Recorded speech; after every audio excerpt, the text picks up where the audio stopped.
Hey, hi, I'm back with an interesting topic today. రీసెంట్గా we had a friends gathering. అప్పుడు నా friend నన్ను అడిగిన క్వశ్చన్ ఏంటి అంటే, నా గమ్స్ డార్క్గా ఉంటున్నాయి, నేను స్మైల్ చేసినప్పుడు కాన్ఫిడెంట్గా స్మైల్ చేయలేకపోతున్నాను. ఇలా గమ్స్ డార్క్గా ఉండడం ఏదైనా ప్రాబ్లమా, అసలు దీనికి ఏమైనా ట్రీట్మెంట్ ఉంటుందా అంత నన్ను అడిగింది. Then comes in to my mind, yes, this is a very common doubt most of the people will have. But వాళ్ళకి సరైన గైడెన్స్ అండ్ ఇన్ఫర్మేషన్ లేక they feel reluctant to smile. So this video is for them. Hi, I'm Dr. Saujanya, endodontist. So let's first understand the reason why the gums are dark.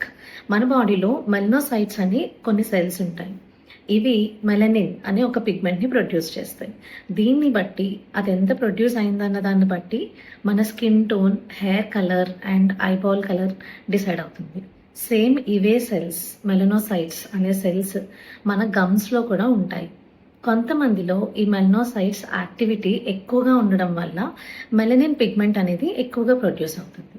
ఇది ఎక్కువగా produce అవడం వల్ల వాళ్ళ gums ఏదో dark pink or brown or slightly black కలర్లో కూడా ఉండొచ్చు. Research ఏం చెప్తుంది అంటే, ఎవరికైతే డార్క్ స్కిన్ టోన్ అంటే లైక్ ఏషియన్ అండ్ ఆఫ్రికన్ పాపులేషన్లో డార్క్ స్కిన్ టోన్ ఎక్కువగా చూస్తుంటాం కాబట్టి అలాంటి వాళ్ళల్లో మనకి గమ్స్ అనేది ఎక్కువ డార్క్గా కనిపిస్తాయి. Then comes your question, dark gums ఉంటే ప్రాబ్లమా, ఇదేమైనా డిసీజా? Absolutely the answer is no. ఎందుకంటే కొంతమందిలో యాక్టివిటీ ఎక్కువగా ఉంటుందని ఆల్రెడీ మనం డిస్కస్ చేసుకున్నాం కాబట్టి అది వెరీ నార్మల్. బట్ ఇక్కడ మీరు నోటీస్ చేయాల్సిన ఇంపార్టెంట్ పాయింట్ ఏంటి అంటే, మీకు ఈ పిగ్మెంటేషన్ అనేది చిన్నప్పటి నుంచి ఉందా ఆర్ రీసెంట్గా డెవలప్ అయిందా అనేది నోటీస్ చేయండి. చిన్నప్పటి నుంచి ఉన్నట్టయితే no issue, this is very normal and it is called physiological gingival pigmentation.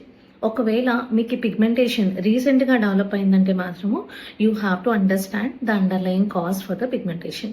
ఇలా గమ్స్ పిగ్మెంటేషన్ అవ్వడానికి 3 మోస్ట్ ఇంపార్టెంట్ థింగ్స్ ఏంటి అంటే, నంబర్ 1 స్మోకింగ్, నంబర్ 2 కొన్ని medications like oral contraceptive pills or మీరు క్యాన్సర్కి రిలేటెడ్ కీమోథెరపీ తీసుకున్నా ఆర్ ఎనీ యాంటీసైకోటిక్ డ్రగ్స్, ఇవన్నీ కూడా మీ గమ్స్ని పిగ్మెంటేషన్ చేయొచ్చు.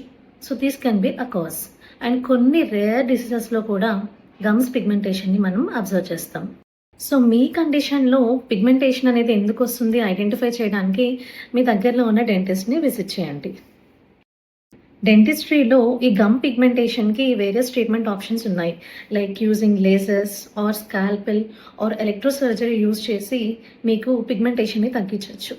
బట్ మీ కేస్కి ఏది సూట్ అవుతుంది అనేది మీరు మీ డెంటిస్ట్ని అప్రోచ్ అయితే వాళ్ళు మీ కేస్ స్టడీ చేసి they will tell you the best possible way of your depigmentation. So చాలామంది అడిగే కామన్ క్వశ్చన్ ఏంటి అంటే, గమ్ పిగ్మెంటేషన్ ఉంటే ట్రీట్మెంట్ చేయించుకోవాలా? That depends on the individual. ఒకవేళ మీకు కనుక కాన్ఫిడెంట్గా స్మైల్ చేయడానికి ఇబ్బందిగా ఉంటుంది ఆర్ మీరు కాన్ఫిడెంట్గా ఫీల్ అవ్వలేకపోతున్నారు అనుకుంటే you can get the cosmetic treatment done. So ఫైనల్గా నా మెసేజ్ ఏంటి అంటే, colour of the gums is not an indicator for your gum health. అంటే పింక్ కలర్లో గమ్స్ ఉంటే హెల్తీగా ఉన్నాయని, డార్క్ కలర్లో గమ్స్ ఉంటే అన్హెల్దీ ఆర్ ఏదో డిసీజ్ ఉందని అర్థం కాదు. గమ్స్ అనేవి ఫర్మ్గా ఉండాలి, బ్లీడింగ్ ఉండకూడదు, ఎలాంటి స్వెల్లింగ్ ఉండకుండా, పెయిన్ లేకుండా, పింక్గా ఉన్నా డార్క్గా ఉన్నా కూడా హెల్తీగా ఉన్నట్టే.